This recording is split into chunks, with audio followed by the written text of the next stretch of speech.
Well, good morning, brothers and sisters.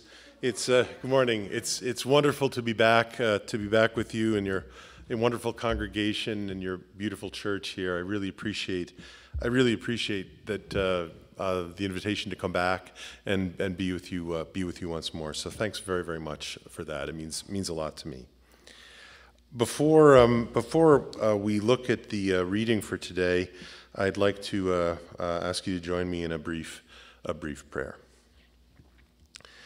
Heavenly Father, please give us the wisdom to read and understand your holy word so that it can help us live better lives in accordance with your will. In the name of your Son, Jesus Christ, amen. Today is the 18th Sunday after Pentecost, and according to the lectionary's suggested reading from the Gospel, we have Luke chapter 16, verses 1 through 13, what is known generally as the parable of the unjust steward. This parable only appears in Luke's Gospel, and it is considered by biblical scholars and theologians and commentators to be certainly the most enigmatic and puzzling of all of Jesus' parables. But this has not stopped people from trying to figure out what it actually means or to offer interpretations of it. Indeed, it has invited numerous different attempts at interpretation over the centuries. And in my remarks today, I want to share with you some of my own attempts at figuring out what we are to make of what on the face of it is a rather baffling tale. So let's read it together. If you have a Bible, I'd encourage you to read this. Read along with me. Again, this is Luke chapter 16, verses 1 to 13. I'm reading a translation from the New International Version. So here, this calls it not the parable of the unjust steward, but the parable of the shrewd manager. Jesus told his disciples, "There was a rich man whose manager was accused of wasting his possessions. So he called him in and asked him, 'What is this I hear about you? Give an account of your management, because you cannot be my manager any longer.' The manager said to himself, 'What shall I do now? My master is taking away my job. I'm not strong enough to dig, and I'm ashamed to beg. I know what I'll do, so that when I lose my job here, people will welcome me into their houses.' So he called in each one of the master's debtors. He asked the first, 'How much do you owe my master?' 900 gallons of olive oil,' he replied. The manager told him, 'Take your bill, sit down quickly, and make it 450. Then he asked the second, 'And how much do you owe?' 1,000 bushels of wheat,' he replied. He told him, 'Take your bill and make it 800. The master commended the dishonest manager because he had acted shrewdly. For the people of this world are more shrewd in dealing with their own kind than are the people of the light. I tell you, use worldly wealth to gain friends for yourselves, so that when it is gone, you will be welcomed into eternal dwellings.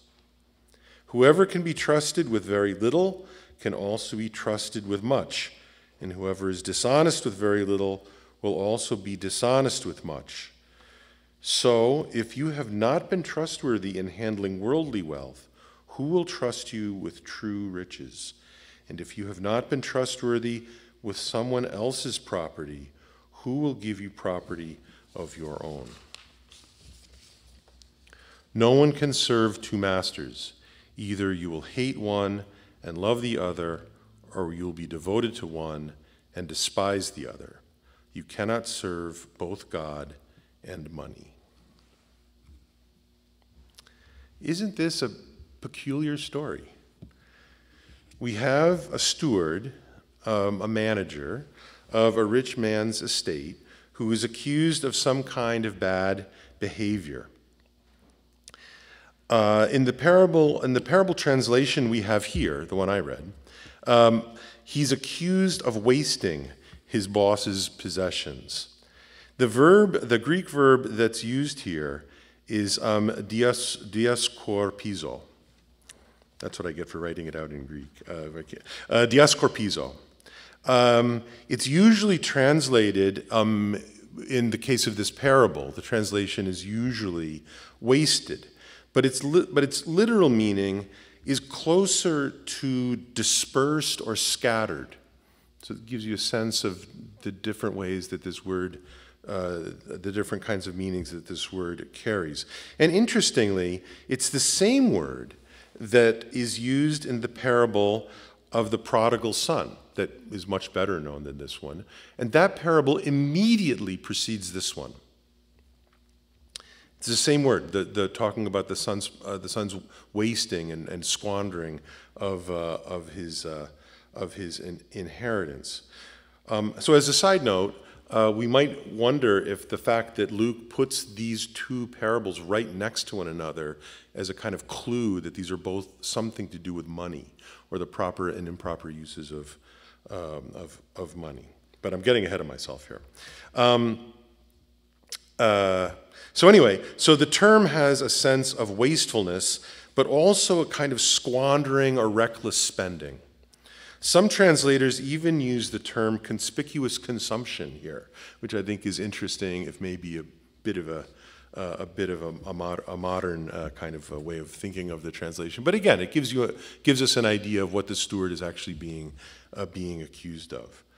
Note also in this story that the steward makes absolutely no effort to defend himself to his master, or even in the sort of internal monologue that follows. I mean, he's worried about what he's going to do after he gets fired, but he doesn't engage in any kind of defense of himself. So in other words, he knows he's guilty. He knows he's been found out. He's been caught. So the parable goes on to tell us that the steward, the manager hits upon a cunning plan. For you Blackadder fans out there, you'll know what I'm talking about here. He comes up with a cunning plan. He calls his master's debtors and lowers the amount that they owe to the master.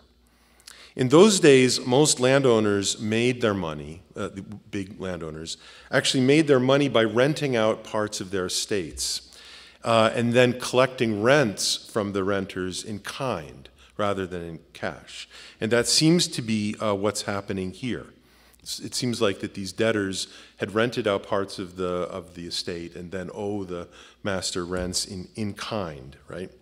And by the way, it's also interesting that these amounts in this parable are huge. These are massive amounts of debt. The wheat measure, for example, has been calculated to be the approximate yield in those days of 100 acres of land, worth about 7 years of a laborer's wages.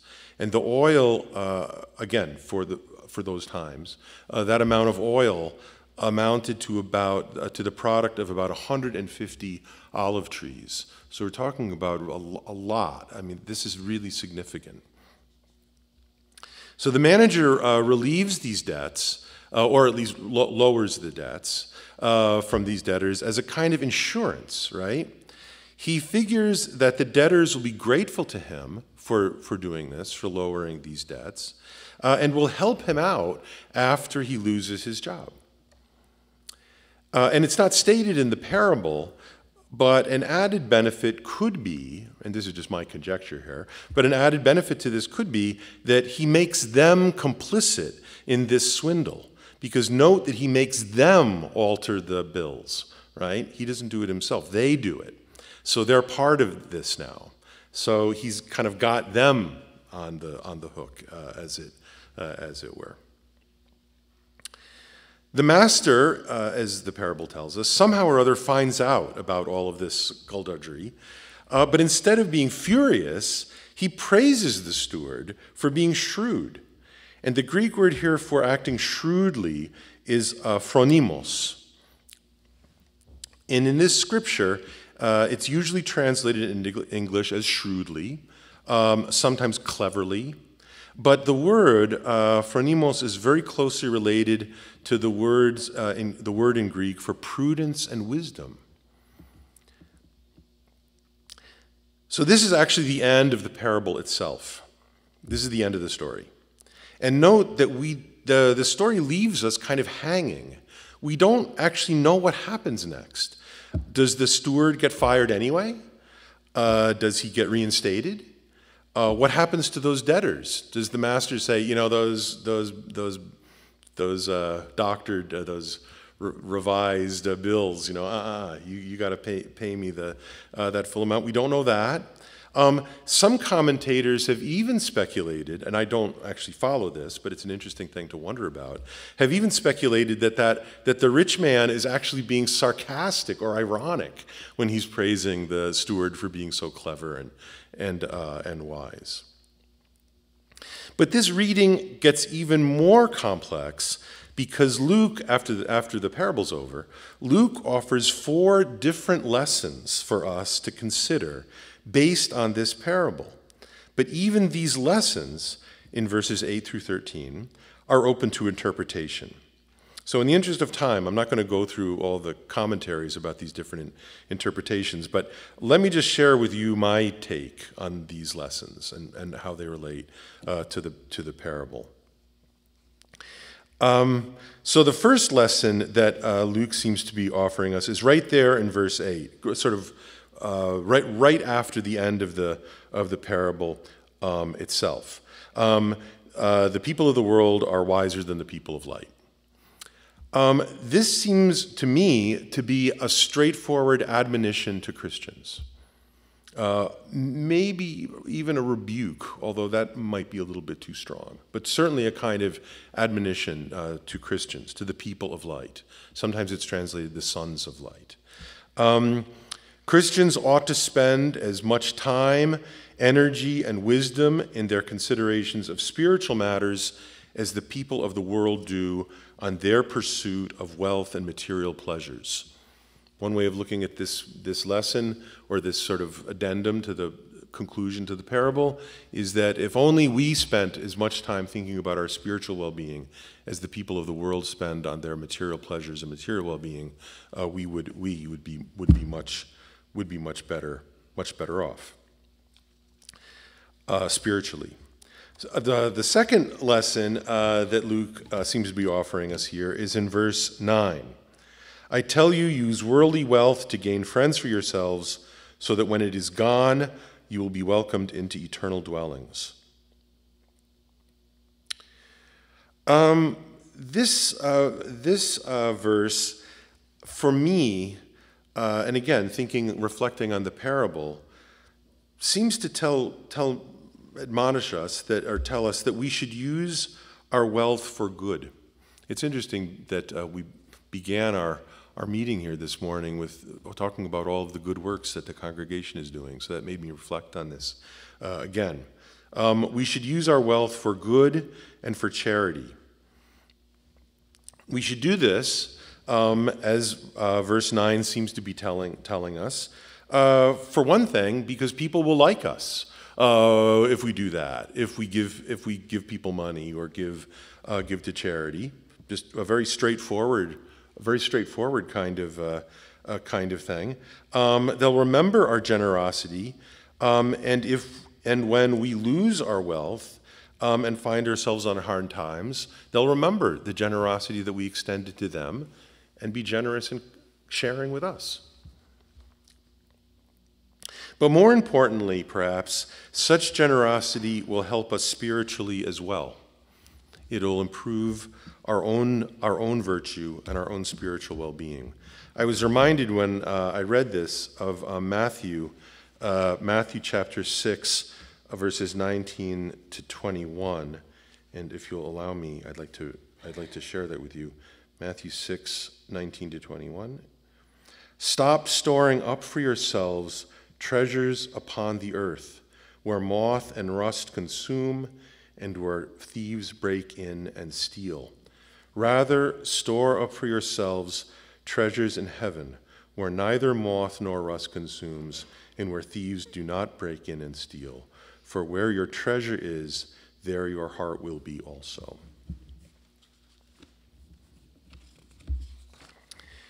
The third lesson that it seems to me Luke is drawing from this parable appears in verses 10, 10, and 11. And you remember this one says, these verses say, whoever can be trusted with very little can also be trusted with much, and whoever is dishonest with very little will also be dishonest with much. So if you have not been trustworthy in handling worldly wealth, who will trust you with true riches? There are a number of ways to think about these particular verses. And one seems to me, again, very straightforward. A person's ability to perform a simple task will tell us something about his ability to carry out a more complex one. The example here, drawing directly on the parable, has to do with money. If you're not able to be responsible for small sums of money, then maybe you shouldn't be running somebody's retirement account or something like that. I mean, this is just it seems to me a very straightforward way of thinking about what these verses are telling us.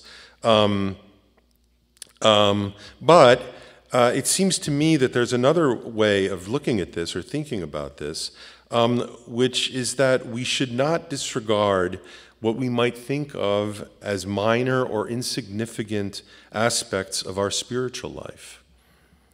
We should try to be good and virtuous, even in what we might otherwise think of as small things, small matters. But we should try to be virtuous even in those small things. Then, when we are indeed tested with a serious temptation or moral dilemma, we will be able to rely on the spiritual strength we have built up from being trustworthy in small matters. Finally, the fourth of these lessons that Luke seems to be drawing from this parable is verse 13. No one can serve two masters. Either you will hate the one and love the other, or you will be devoted to the one and despise the other. You cannot serve both God and money. We cannot serve two masters. It's interesting because this exact wording appears also in Matthew, right after that passage that I read a few minutes ago about storing up treasures in heaven. Perhaps that gives us another clue about how to read this parable or understand this parable. One way of thinking about this is that the steward got into trouble precisely because he was trying to serve two masters. He had his actual master, the rich man, the landowner, but his other master was money, and more specifically his craving for money and the sort of power and prestige, perhaps, that the money gave him, the kinds of things he could do with it. So he was serving, in this way of understanding this, he was serving two masters. He was serving two masters, his actual master, and his love for money, to which he was a kind of slave. By the way, it's maybe interesting to note that in verse 14, which I have here, which is not actually included. I don't. Okay, so this. In verse 14, that wasn't technically included in the reading, the assigned reading for today, but I want to read it anyway because it is sometimes added to this sort of episode, you might say. So this is right after we have the verse, no one can serve two masters. Either you will hate one and love the other, or you will be devoted to the one and despise the other. You cannot serve both God and money. And the very next verse says, the Pharisees who loved money heard all this and were sneering at Jesus. He said to them, you are the ones who justify yourselves in the eyes of others, but God knows your hearts. What people value highly is detestable in God's sight. That might be another interesting suggestion about what this parable is about, and about how we might understand some of these lessons, these 4 lessons that Luke adds to the end. This whole story is about the ways of thinking about material possessions, our relation to money, and how that might affect our spiritual well-being and our attempts to be good and virtuous human beings. So let me conclude this. To conclude, it might be worthwhile to take this opportunity to say something about the parables as a whole. Not just this one, but all of the parables that Jesus Christ used while he was in his ministry here on this earth. Most of them are far more apprehendable than this one. But all of them, it seems to me, invite greater or lesser degrees of different interpretations. And I always thought that that is what makes the parables such wonderful teaching tools. Rather than simply pronounce a principle or a rule, although sometimes they do that too, the parables get us to think for ourselves about how to construct principles and rules out of them for ourselves so that we can live good and virtuous and spiritual lives. Thank you very much, and God bless all of you.